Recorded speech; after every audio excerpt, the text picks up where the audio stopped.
Before we dive in, where are you listening from? And what time is it for you right now? Drop a comment below. I read everyone. I arrived early. The early morning sunlight streamed through the tall windows of the office, casting long shadows across the polished wooden floors. It was just another Tuesday morning at Hayes Solutions, or at least, that's what I thought. The hum of office printers and the soft murmur of colleagues discussing client deadlines filled the air as I sipped my coffee, the familiar comfort of routine surrounding me. I'd been with the company for over 5 years, pouring in long hours and late nights, never complaining. It was a startup. Sure, the pay wasn't great, but the work was challenging and the potential was there. The grind had been worth it. Or so I thought. My name is Jason Montgomery, and I had just walked through the front door of Hayes Solutions as I had every day for years. But this day would be different. This day would change everything. The ping of my computer startled me from my thoughts. I glanced at the screen. An email from Thomas Hayes, the owner of the company. His name was the first in my inbox.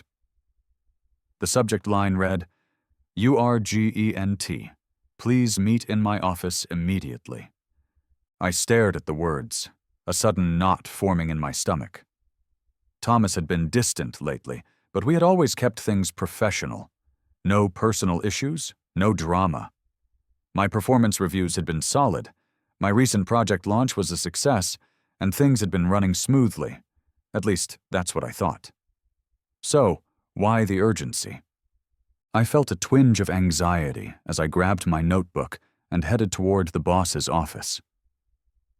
The hallway seemed unusually quiet, the distant clack of keyboards and phone calls from other departments muffled behind the thick walls.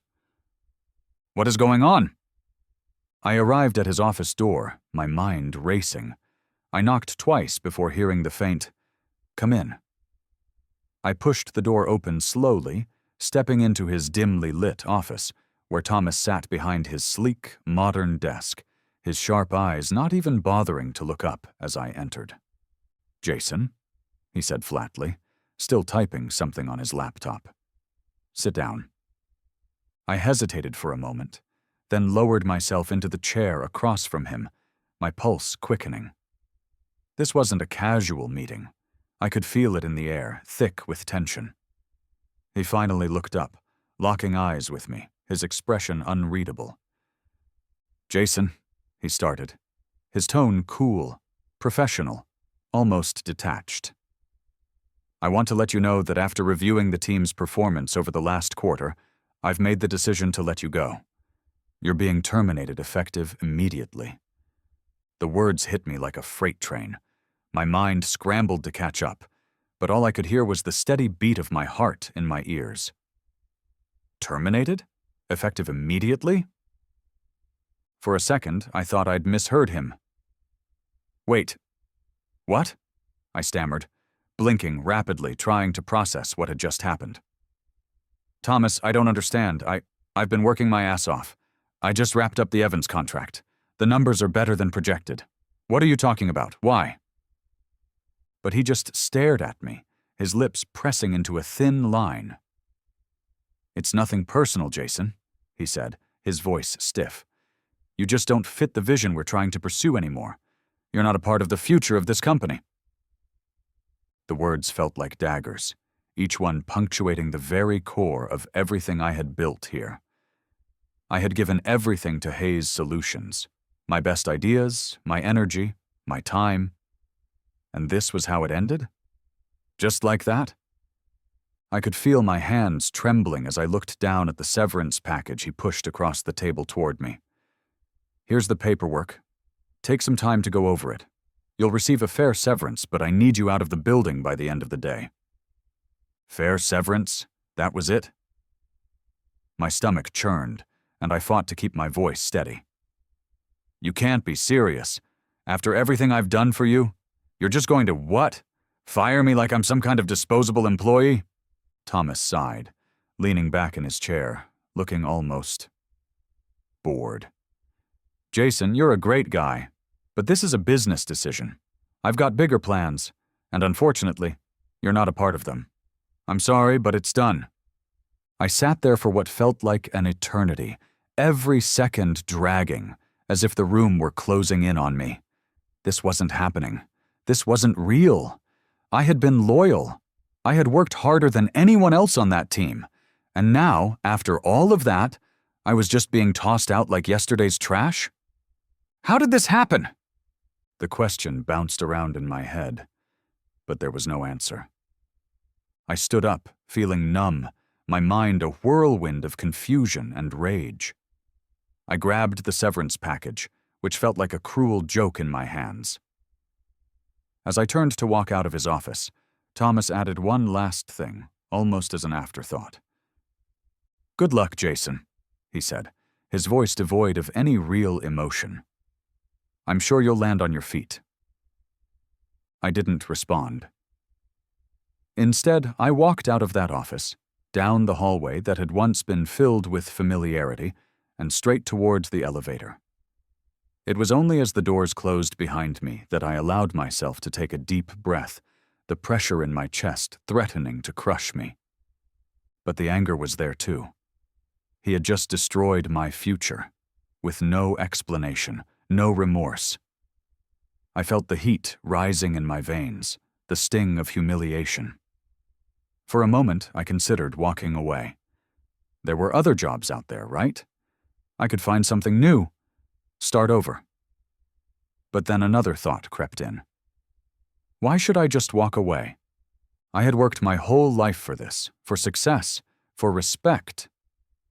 And now I was being thrown out. This wasn't how my story was supposed to end. That was when it hit me. It wasn't about finding another job. It was about reclaiming what was mine. If Thomas thought he could toss me aside without a second thought, he was about to learn a very hard lesson. The days that followed my abrupt termination were filled with a strange blend of confusion, anger, and a deep, gnawing sense of betrayal.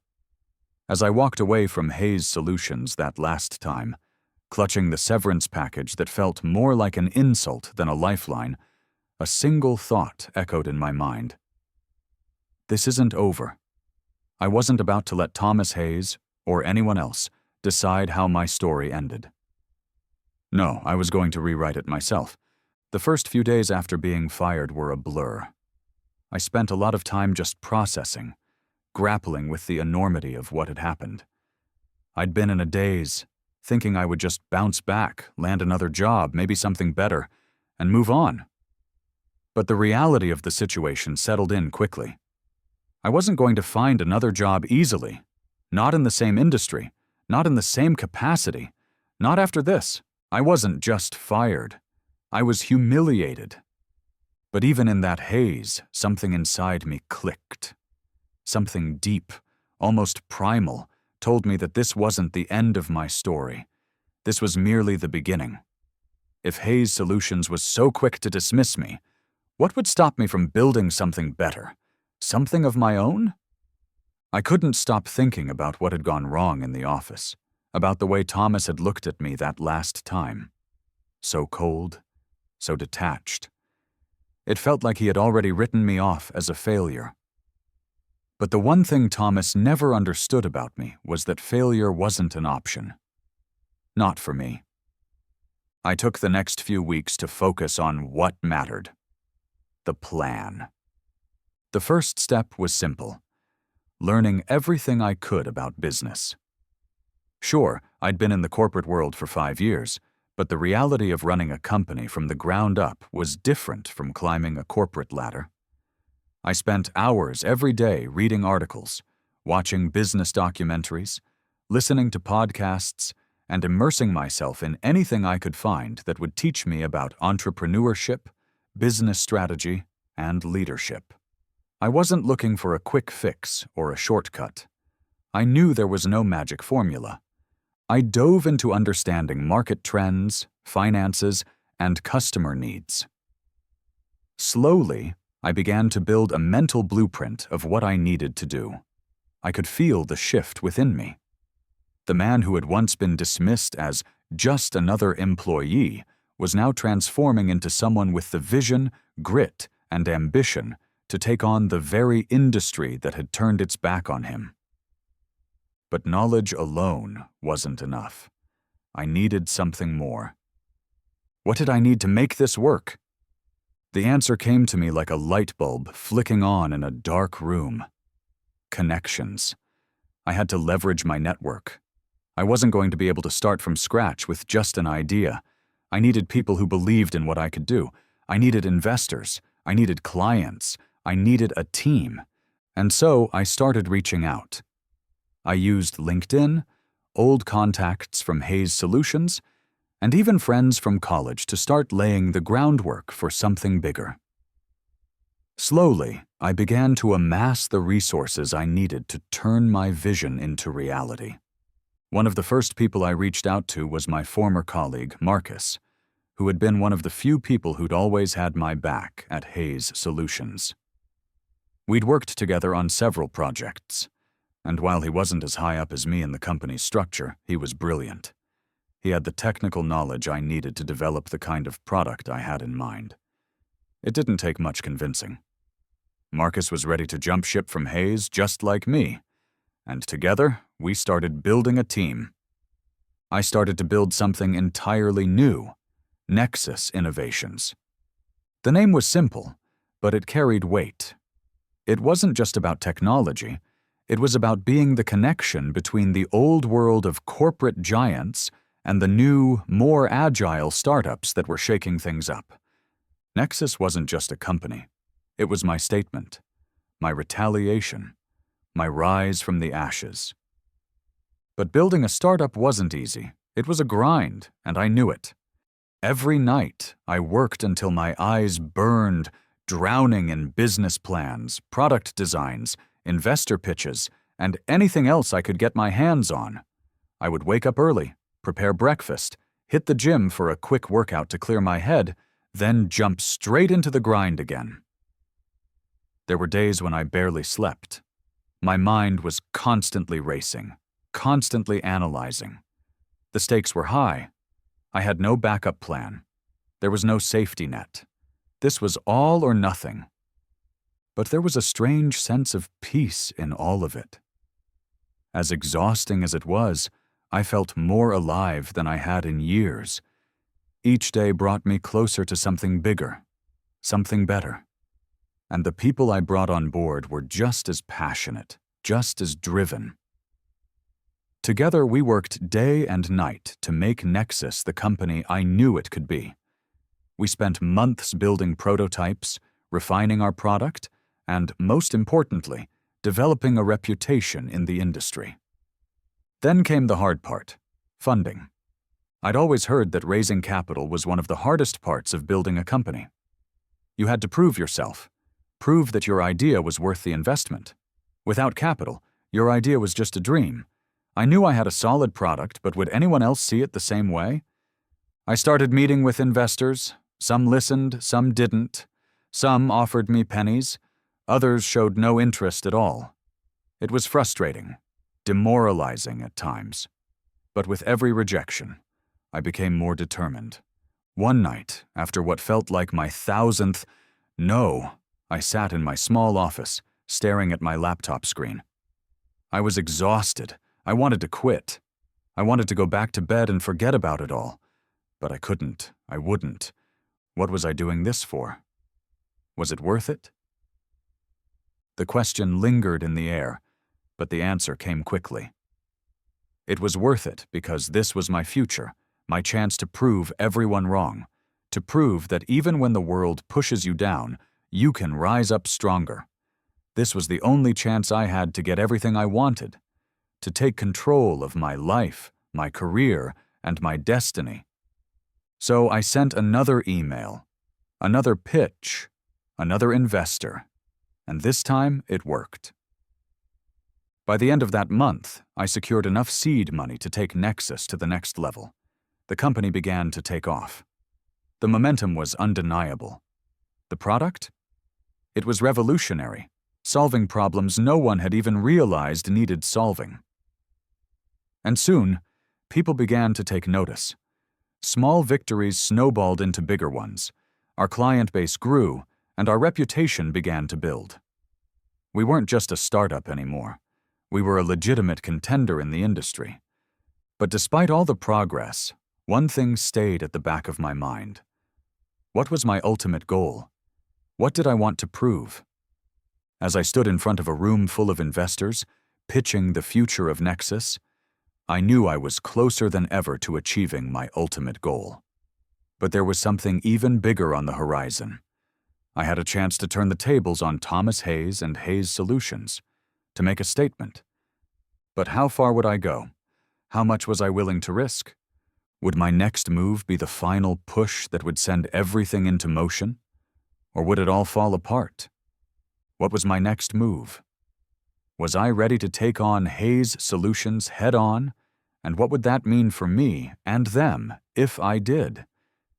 It had been 2 years since that humiliating moment when Thomas Hayes had fired me, dismissing me as if I were nothing more than an expendable cog in his company's machinery.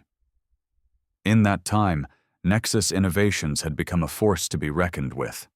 Our products were taking the tech world by storm, and I had built a reputation not just as a survivor of corporate setbacks, but as someone who could turn a bad hand into a winning one. The grind had paid off. But the question I had kept coming back to for months, as I watched Hayes Solutions spiral deeper into trouble, was, how could I take it all back? It wasn't enough to just succeed in my own right. No, I needed more than that. I needed justice. I needed to take control of the very company that had rejected me. But how? It all began one evening as I sat in my office, scrolling through the latest business news on my phone. I had just wrapped up a product launch with my team, and everything was running smoothly. But as I glanced at an article about Hayes Solutions' falling stock prices, a sense of déjà vu hit me. The company was hemorrhaging money, its reputation tarnished by a series of failed product releases and even worse public relations disasters. Investors were pulling out, employees were leaving in droves. What had once been a high-flying tech startup had become a sinking ship. What if this was the moment I'd been waiting for? I had been watching Hayes for a while. I knew it was just a matter of time before they would need to sell off pieces of the company or declare bankruptcy. But as I looked at the declining stock price, a spark of inspiration lit up inside me. If I could acquire enough of Hayes Solutions stock, I could not only save the company from ruin but take control of it myself. I could turn it around and show Thomas, and everyone else who doubted me, that I had always had what it took to lead. I wasn't just going to be a competitor anymore, I was going to own Hayes Solutions. The first step was calculating how much it would take to buy up enough stock to seize control. The price was low now, but it still wouldn't be cheap. Nexus Innovations was thriving, but I wasn't exactly swimming in cash. I'd have to find investors willing to back me, and quick. I couldn't afford to waste any time. So I did what I had to do. I tapped into my network. I reached out to my key investors, the ones who believed in me from the beginning, and explained my plan. I laid out the strategy. Buy as much stock as possible, gain a controlling interest, and ultimately take over the company. It wasn't just about the money. It was about the principle. It was about taking what was once mine. To my surprise, I found immediate support. The thought of flipping Hayes Solutions on its head, of taking down the arrogant Thomas Hayes, was enough to convince my investors. We pooled our resources together, and in a matter of weeks, I began acquiring stock in the company. The market was jittery, and no one was paying much attention to a small-time investor like me. I slipped in quietly, building my stake without anyone noticing, except for Thomas. He hadn't yet realized who was behind the sudden surge in stock purchases. By the time Hayes Solutions realized what was happening, it was already too late. I had enough stock to take control, and the legal filings were in motion. The day of the board meeting arrived, and I was ready. I knew what I had to do. I walked into Hayes Solutions' sleek, glass-walled conference room where the executive board members sat, looking nervous. Thomas Hayes, sitting at the head of the table, shot me a quizzical look as I walked in, briefcase in hand. He didn't recognize me at first. After all, I wasn't the same guy who had been fired 2 years ago. I had changed. "Jason," Thomas said, his voice tight with disbelief, "what are you doing here?" I didn't answer at first. Instead, I placed the papers in front of him. The documents outlined my controlling interest in the company. I could see his face drain of color as he quickly scanned the pages. "What the hell is this?" he spat, looking at me, then back at the papers. "You can't do this. You're not even a real investor. You can't just take over like this." "Oh, but I can," I said, my voice calm but firm. "It's all perfectly legal.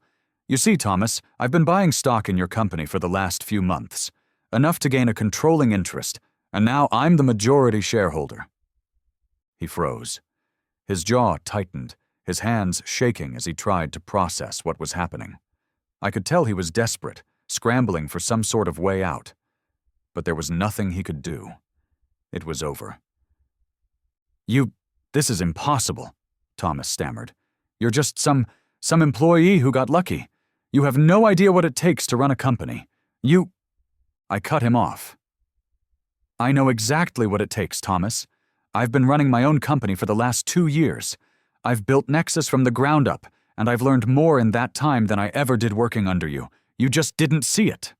The rest of the board was silent, watching us like a slow-motion car crash. I could almost hear their thoughts. Who is this guy? What happened to the Jason we used to know? "Effective immediately," I said, my voice steady. "I am assuming control of Hayes Solutions. You've been replaced. As of now, I am the new CEO." For a moment, no one said anything. The room was thick with shock. Thomas looked like he might explode, his face turning bright red. "You can't do this," he yelled. "You'll ruin everything. You're making a huge mistake, Jason. You're just what?" I said, leaning forward. "Just the guy who you fired? The guy you underestimated? The one who knew how to take your failures and turn them into a success?" There was a pause as Thomas's fury began to ebb, replaced by the cold realization that he had lost. The man who had dismissed me, laughed at my potential, and fired me on a whim, was now the one who was out of a job. And there was nothing he could do about it. I stood up and turned to the rest of the board. "As of today, Hayes Solutions is no longer under your management. If any of you want to remain part of this company, you can reapply, but I won't promise you a position. I don't need anyone who thinks I'm not capable." With that, I turned and walked out of the room, leaving the stunned executives in my wake. But as I left, something else occurred to me. This wasn't just about taking down Thomas. This wasn't just about the revenge I had dreamed of. It was about something more. It was about rebuilding something broken, about showing the world that even when it seemed like everything was lost, you could find a way to rise again. How would Thomas react now? Was this just the beginning of the changes I'd promised? And what would be the consequences of taking control of Hayes Solutions? I had done it. I was now the CEO of Hayes Solutions. The feeling of triumph, mixed with disbelief, washed over me as I walked out of that boardroom. It wasn't just about proving a point anymore. It was about taking control of my destiny and turning everything I had worked for into something greater. But that victory, as sweet as it was, came with its own weight. It wasn't just about the acquisition. It was about what came next. What I would do now that I held the reins of this once thriving but now struggling company. There were employees to think about, investors to manage, and the huge responsibility of turning around a failing business. And then there was Thomas Hayes, sitting somewhere, probably fuming, trying to figure out how to come to terms with the fact that his empire was now in my hands. But I couldn't afford to focus on him. Not anymore. The challenge ahead of me was bigger than any personal vendetta. For the first few weeks, I spent every waking hour in the office, diving headfirst into the mess that had become Hayes Solutions. The company was hemorrhaging money, and morale was lower than I had ever imagined. People were bitter, distrustful, and scared, understandably so. They had witnessed a regime change, and in their eyes, I was just another new face. Most of them hadn't known me before, and the few who did were surprised by the transformation. I wasn't the same Jason they had worked with years ago.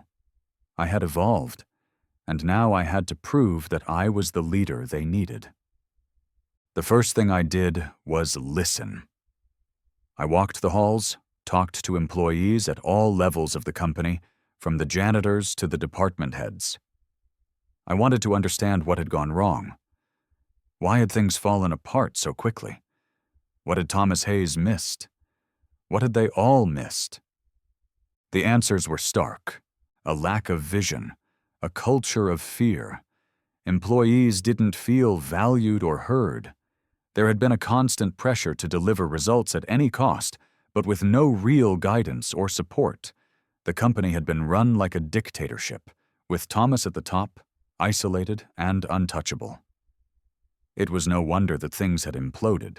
No one had ever felt ownership in the company. No one had felt like they were part of something larger than themselves. Could I turn this around? The question lingered in my mind every night as I lay awake in the quiet of my office, staring at the ceiling. I wasn't new to the pressures of leadership. I had run Nexus Innovations for 2 years. But Hayes Solutions was on an entirely different scale. It was bigger, messier, and more complicated. And the stakes were higher. This wasn't just about making money or proving a point. This was about rebuilding a broken company and restoring its reputation. But I couldn't do it alone. I needed the right people in the right positions. So I began making changes. I brought in new talent, people who were forward-thinking, who understood the importance of innovation and collaboration. I restructured the executive team and hired advisors who had experience in turning around failing companies. I set clear expectations from day one. My leadership style was different from Thomas's, but I was determined to create an environment of transparency, mutual respect, and trust. And most importantly, I made one thing clear to everyone. Hayes Solutions wasn't just a company, it was our company. We were in this together. It wasn't an easy transition. There were moments when I doubted myself. Days when it felt like we were moving in circles, not making any real progress. But slowly, steadily, we began to see change. Employee satisfaction began to rise, slowly but surely. Productivity picked up. The culture was shifting from one of fear and control to one of empowerment and collaboration. Then came the big test. The product. Hayes Solutions had lost its edge when it came to innovation. Its products were outdated, and its attempts to remain relevant in a rapidly changing tech industry had failed. But I knew we could do better. The team at Nexus Innovations had built cutting-edge technology, and I was confident that we could bring some of that magic to Hayes Solutions. So, we dove into R&D, restructuring our approach and building something that would reintroduce the company to the market as a leader once again. We launched a new line of products that weren't just a rehash of old ideas, but completely new concepts that solved real problems in unique ways. It was risky. No one could guarantee success. But we were ready to take that risk. The product launch was a turning point. It wasn't just about the technology, it was about the message we were sending. Hayes Solutions was back, and it was different. We weren't just playing catch-up anymore. We were leading the way. The market responded, the press took notice, customers were excited, our stock price began to climb, and investor confidence slowly started to return. But the real victory wasn't in the numbers, it was in the people. I could see it in the employees' eyes. The spark that had been missing was finally back. They were proud of what we were building. They were excited to be a part of it. Meanwhile, Thomas Hayes was still lurking in the background, trying to find a way to sabotage what I had built. He tried to rally former investors, tried to create doubts among the board, but it was clear that his time had passed. The more he fought, the more it became obvious that he was out of touch with the very company he had created. He didn't understand the new direction, and he didn't have the leadership skills to adapt. But what about him? What would happen to Thomas now that the company was back on its feet? I hadn't forgotten about him. I hadn't forgotten about the way he had humiliated me, cast me aside like a piece of trash. There was still that desire for justice, that need for closure. But I didn't need to take him down anymore. He had already done that to himself. The more he fought, the more he exposed his weaknesses. I didn't need to destroy him. I just needed to let him implode under the weight of his own arrogance. One day, I received a call from Thomas. It was short and to the point.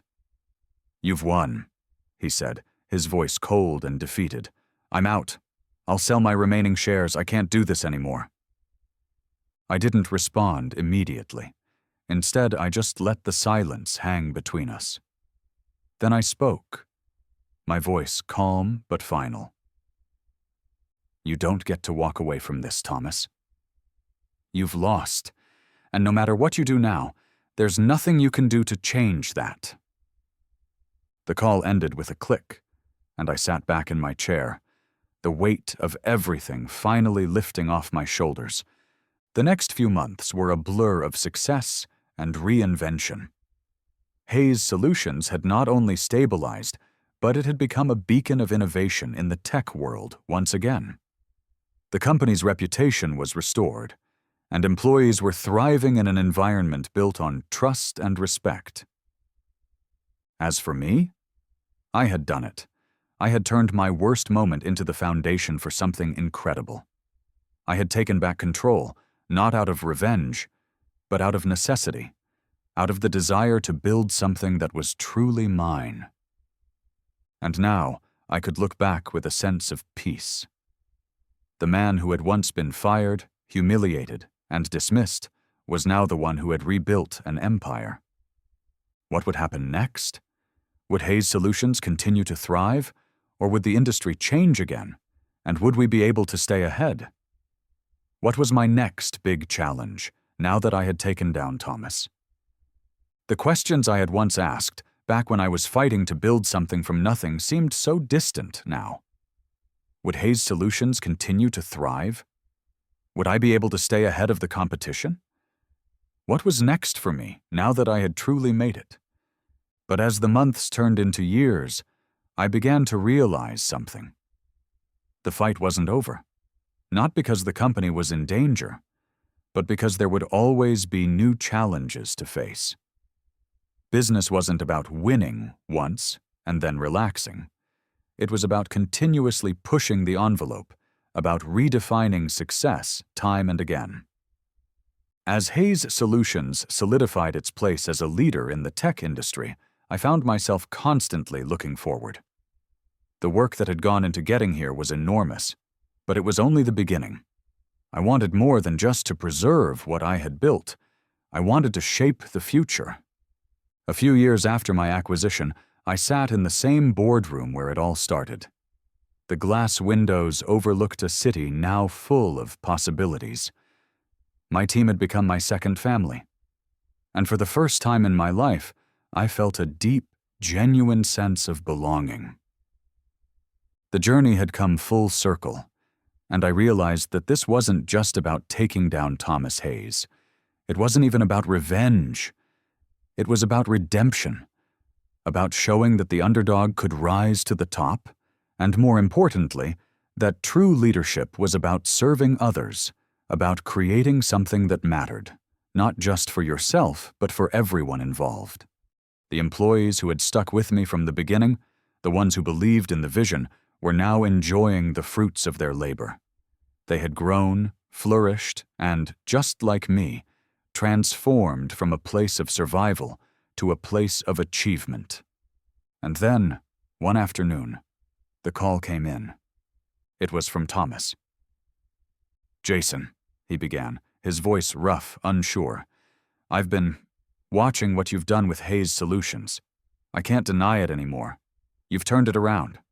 I was wrong." His words were unexpected.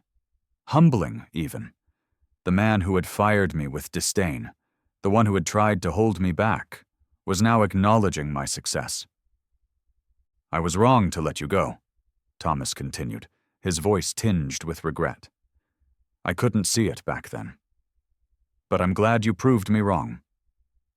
There was a long pause. I could hear the weight of his words. This wasn't just a corporate apology. It was personal. For all the pride and arrogance he had once shown, he was now humble. I didn't immediately respond. The truth was, I had moved past the need for an apology long ago. I didn't need Thomas's approval to validate what I had achieved. But I also understood the power of forgiveness, of letting go of past grudges. After all, I had already won in every way that mattered. "I appreciate your words, Thomas," I said, my tone steady. "But the truth is, I don't hold any ill will. What happened, happened. And in the end, it pushed me to become who I am today. I'm thankful for that." Thomas exhaled. "I'm not asking for forgiveness. I just want to say, maybe you were right all along." We hung up shortly after, and I sat there in the silence, reflecting on everything. I had once lived for this moment, the moment when Thomas would recognize my worth. But now I realized I didn't need it anymore. The victory wasn't in seeing him fail or feeling vindicated. The real victory was in creating something that could outlast all of us. Weeks later, we announced a new partnership between Nexus Innovations and Hayes Solutions. It was a bold move.